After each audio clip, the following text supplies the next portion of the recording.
There was some good news on inflation today. According to a Commerce Department report that's closely watched by the Federal Reserve, consumer prices rose less in July than they did in June. Last month, they were up 6.3% compared to a year earlier, and that's down from the 6.8% in June. But all of this is still far higher than where inflation needs to be. And trying to get record inflation under control while avoiding a recession is a hard thing to do.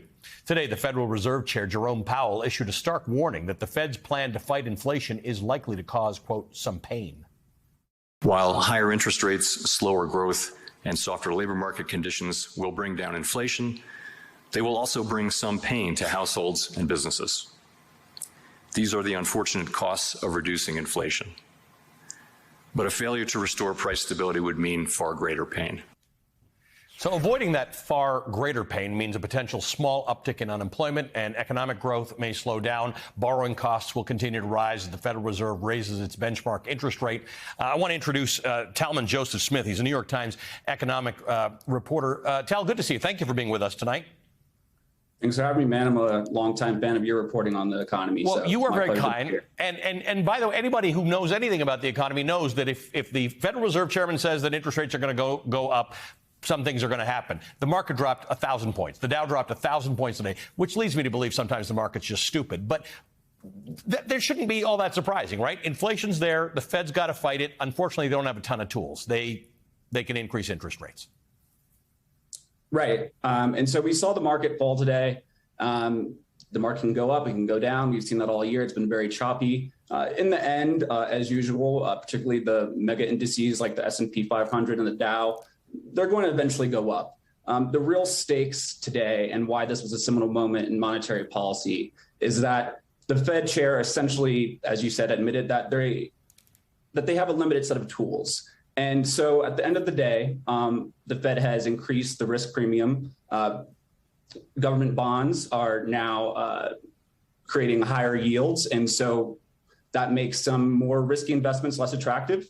It also means that the borrowing cost for a lot of businesses has gone up. And, we've seen SPACs, NFTs, some of these more speculative investments that were very hot last year come down. We've seen mortgage rates go up. Many of the channels that they have available to them have already been used up. And essentially what is left, as the Fed chair referenced there, when he said some pain, is really having these effects of high interest rates or higher interest rates hit the labor market via unemployment. Right. And you're right about the fact that over time, every 10-year period, markets go up, and that will ultimately fix itself. And if you've got enough years, you're fine. The problem is inflation's actually a tax on people, right? You pay more for things that you were buying before. Interest rates are the way you fight it, but it's the same problem. You're paying more, particularly if you're a borrower. They're trying to avoid a recession. Did you get some sense that that'll be successful? It's really up in the air. We certainly have seen the panic about there being potential recession decline since, say, late spring. We've seen major indicators come in suggesting that consumers, particularly on the higher end, the upper middle class and the affluent, are holding up well, whereas maybe those on the lower end that have seen more of their income go to food and to gas, they've struggled a bit more.